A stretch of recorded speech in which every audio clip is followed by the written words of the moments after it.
DZRH, member, kapisanan ng mga broadcaster ng Pilipinas.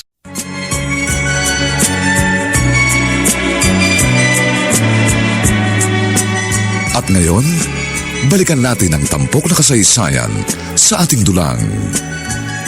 May pangako ang bukas.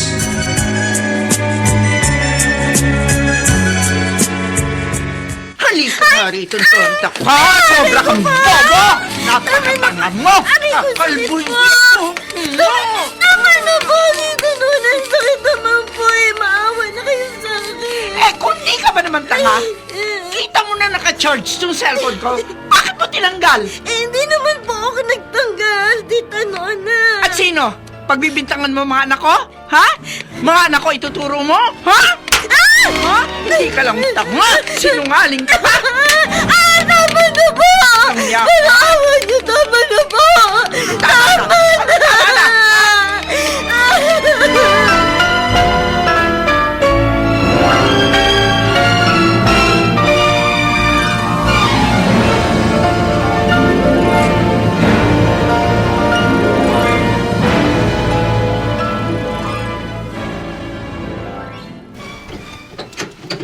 Mano po itay?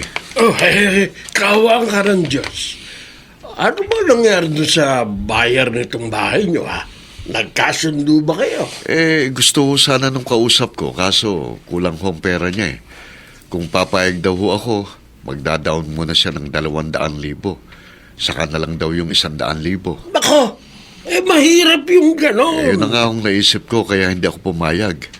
Ang layo ho ng Cagayan Valley para magpabalik-balik ako dito para maningil.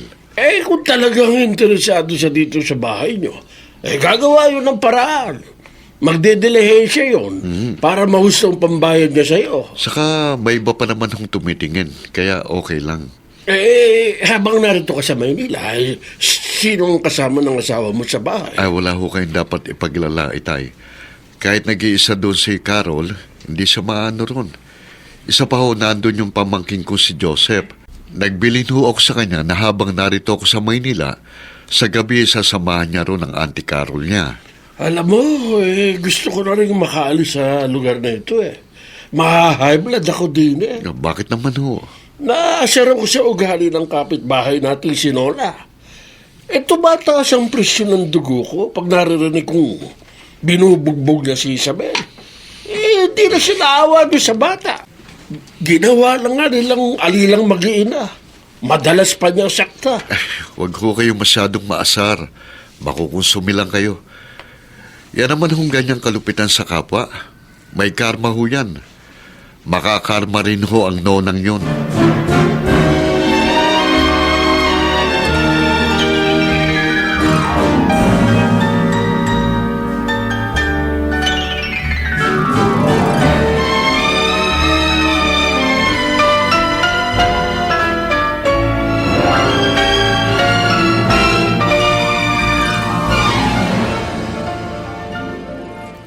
Isabel!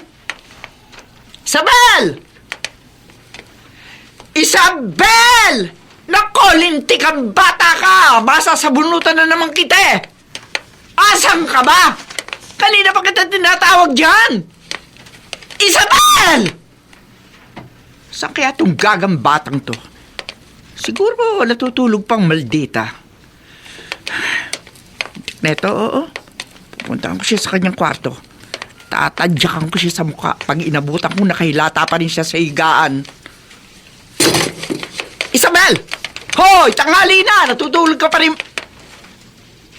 Aba? Wala siya rito. Oh, wala rin dito ang kanyang mga damit. Tarantadang bata! Gaga talaga! Naglayas ang walang niya!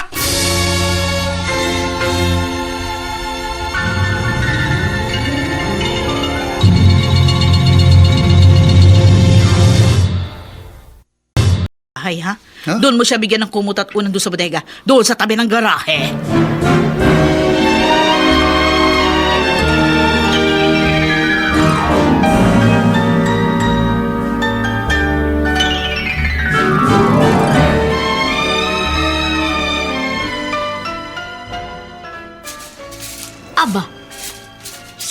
itong binatilyong nagwawali sa bakuran?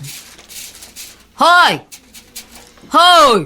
Ako po bang tinatawag niyo? Ikaw nga! Parinig ka! Lumapit ka sa akin! Bakit po? Sino ka ba? Bakit ang aga-aga nagwawalis ka dito sa loob ng bakuran? Ako nga po pala si Calvin. Bagong boy po ako dito. Ah, ikaw pala. May nakuha na palang bagong utility boy sina Nep at Marita. Ako naman, tawagin mo na lang akong Nana Sabel. Sige po. Tagal na akong katulong dito. Dalaga pa lang ako, naninilbihan na ako sa kanilang pamilya. Naging yaya pa ako ni Nep. Akala ko po, nanay kayo ni Sir Nep. Ay, hindi. Pero parang ganun na nga. Hindi ko nakaugaliang tawagin silang sir at ma'am. Kasi nga, si Nep ay naalagaan ko pa nung siya'y maliit pang bata. Uy, siya tama na muna yung pagwawalis. Halika sa kusina, magkape ka muna. Ano nga ulit pangalan mo? Calvin po. Ang masasabi ko sa'yo, Calvin, magpakabait ka rito. Opo. Si Nep, mabait yun. Kay Marita ka lang medyo mag-iingat. At, oo nga pala, kay Zach. Sino po si Zach? Siya ang nag-iisang anak na mag-asawang Nep at Marita. Baka nga magkasing edad kayo. Ay, nako, mahirap ispelengin ang ugali ng batang yun.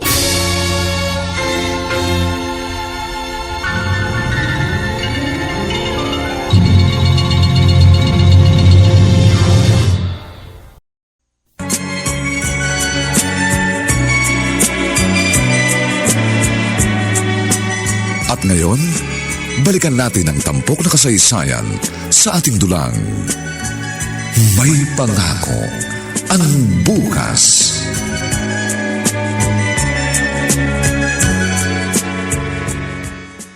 Nana Sabel, teka nga lang. Huwag niyo muna akong timplahan ng gatas sa basong yan.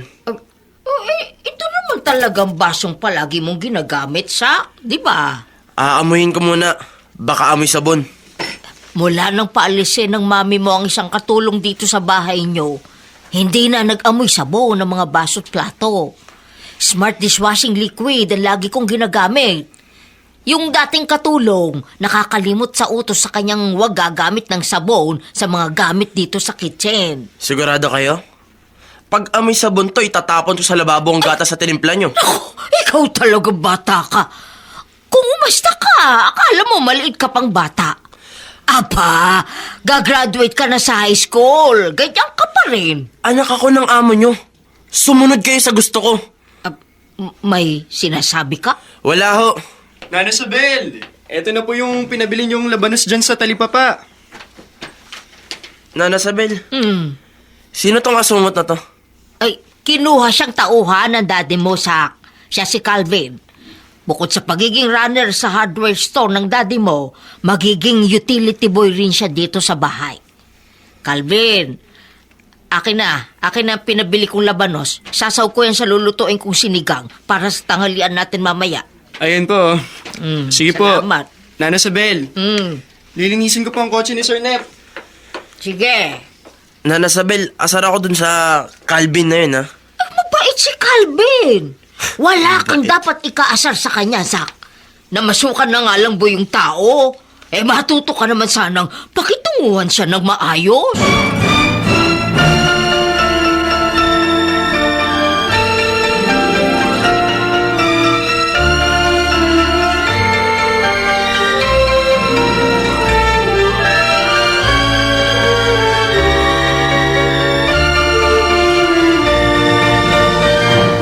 Calvin, Po. mauna na ako sa hardware store, ha? Sumunod ka na lang. Gamitin mo service yung lumang bisikleta, ha? Opo, Sir Nep. Tatapusin ko lang pong paglinis dito sa bakuran. Tapos susunod na po ako dun. Okay. Wow! Ha! Ang kintab ng kotse ko! Ha! Ikaw ba naglinis nito, Calvin? Opo, Sir. May pinuntahan kasi kami kahapon ng mga kaibigan ko sa bandang Rizal. Rough road pala yung maraming kalsada ron eh. Napuno ng putik itong kotse. Nakita ko nga po, Sir. Kaya nilinis ko agad pagkagising ko. Salamat, ha? Wala po ang yun. plano ko, dadalhin ko sana sa sukay kong car wash. Pero teka. Oh, eto. 50 pesos. Pang soft drinks mo. Nakatipid na ako ng malaki kung nagpakarwas pa ako eh. Huwag na po, sir. Oo, huwag ka nang mahiya. Kunin mo. Tandaan mo, Calvin. Kapag may lumalapit na grasya, tanggapin para hindi lumabo ang mata.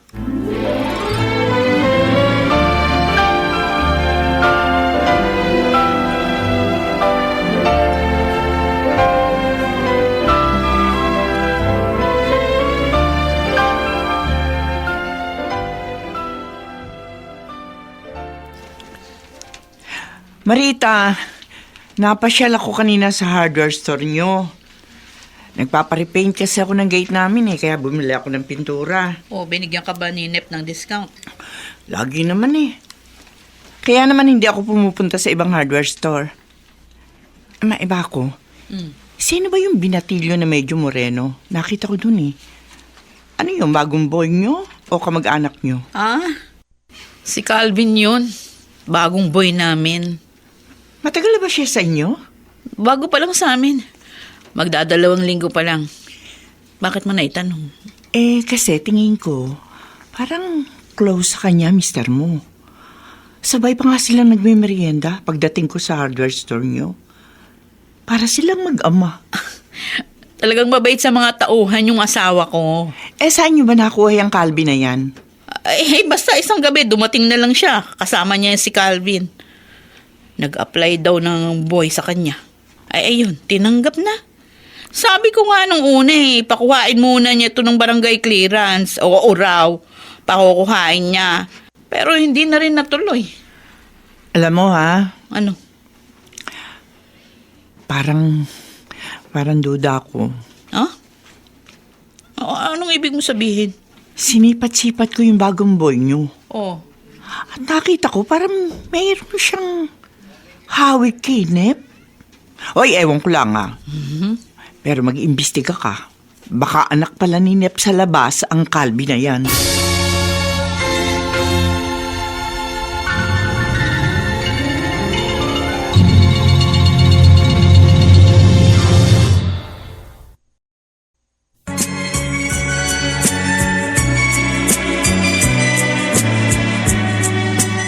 At ngayon, balikan natin ang tampok na kasaysayan sa ating dulang. May pangako ang bukas.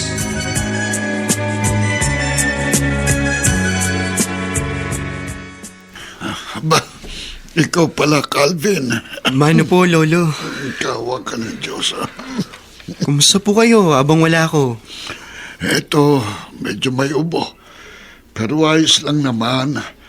Kahapon nakahingi ako ng dahon ng oregano kay Marseng. May tanim pala siyang oregano sa paso. Nang mapiga ako sa kutsara at mainom kong katas, medyo umiging pakiramdam ko. Lumuwag ang aking pag-ubo. Mabuti naman po kung ganun. Eto, Lo. Ano yan? Kunin niyo po yung 500. Bumali po ako sa amo ko. Aba, 2 linggo ka pa lang sa trabaho mo bumalik ka na kagad. Kasi nga po, alam ko kailangan ninyo makabili ng gamot. May diabetes po kayo. Kailangan mabili ninyo yung tabletas para makontrol ang pagtaas ng asukal sa inyong dugo. Oo nga. Pag ganito bang linggo wala kang trabaho. Wala po, Lo. Day off ko po ang araw ng linggo. Kasi sarado rin pong hardware store ng amo ko pag ganitong araw. Kumusta naman ang pagtrato nila sa'yo? Ayos naman po. Si Sir Nep po, sobrang bait. Pero yun pong asawa niya na si Mama Rita. Yung anak nila na si Zach. Medyo may pagkamasungit po sa akin. Pero okay lang po. At least po, kahit papano, may trabaho ko. Makisama kang mabuti, Opo. Ipakita mo sa kanilang isa kang mapagkakatiwalaang tauhan.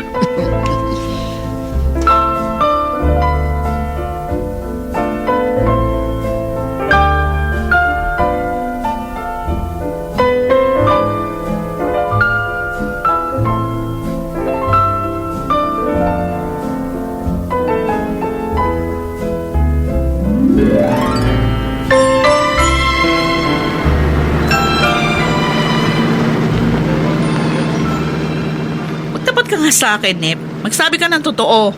Ano ka ba naman, Marita? Huwag mo akong pagbintangan ng ganyan. Siguro nagkausap na naman kayo ng kaibigan mo si Dina, no? Kasi nagkaroon na naman lason dyan sa utak mo. May katwira naman si Dina sa obserbasyon niya. Kasi, nung pagmasdan kong mabuti yan si Calvin, nakita ko may pagkakahawig nga kayo. Maraming magkakahawig na tao na hindi magkadugo. Pero si Calvin, posibleng ang anak mo siya sa labas. Diyos ko naman. Nawawala ka na sa lugar, ah. Nagiging makulit ka na. Wala ka na sa katwiran. Oo nga, nagkaroon ako ng ibang kasintahan bago kita nag-iasawa.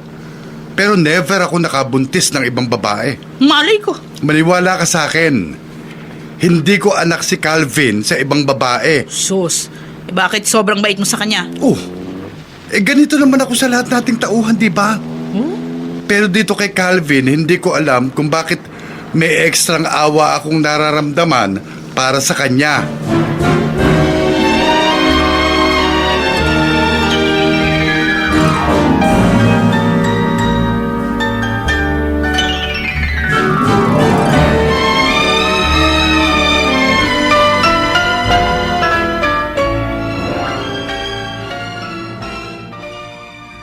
Calvin! Ikaw pala, Zach. May iutos ka ba sa akin? Wala akong iuutos sa'yo pero may sasabihin ako. Loko ka ha? Pakialamero kang lakas ng loob mong gamitan ng lumang bike ko. Kasi sabi ni Sir Nep, yun daw yung gamitin kong service sa pagpunta sa hardware store.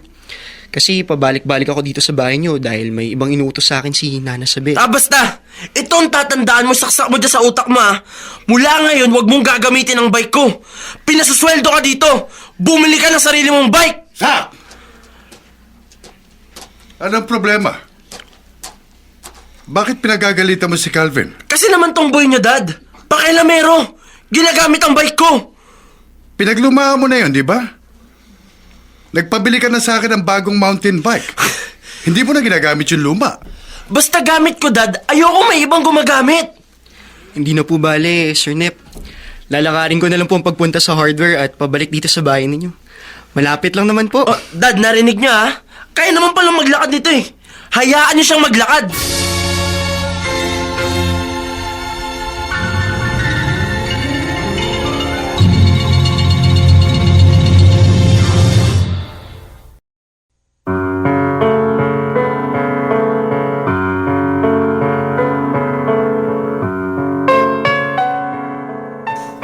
Hanggang kailan mapagtitiisa ni Calvin ang kasungitan ni Zach at ng kanyang among babae? Bakit naman ganoon na lamang ang malasakit ni Nep sa binatilyong boy nila? Mga kaibigan, inaanyayahan po namin kayong bisitahin ang FB page ng May Pangako ang Bukas. Nakahanda po kaming tugunan ang inyong mga mungkahi o suggestion para lalo naming mapaganda ang ating programa. Samantala, ang mga nagsiganap ay sina Angelo Alcantara, Bobby Cruz, Phil Cruz, Rosana Villegas, Susan Robles, Vilma Borromeo, at Chester Singyan sa papel na Calvin. Dinapatan ng tunog ni Jerry Mutiak sa musika ni Buboy Salonga. Supervisyong teknikal ni na Eric Lucero at Bong Muyar. Ang kasaysayang ito ay mula sa panulat ni Alex Areta at sa direksyon ni Ben Mercado. Ito po ang inyong kaibigan June Martin Legaspi, nag-aanyayang huwag po ninyong kaliligtaang sundan at pakinggan ang mga susunod pang papainit na kabanata ng kasaysayang ito. Baka nga maging isa na akong demonyo. Dito pa rin, sa ating natatanging dulang, May Pangako ang Bukas.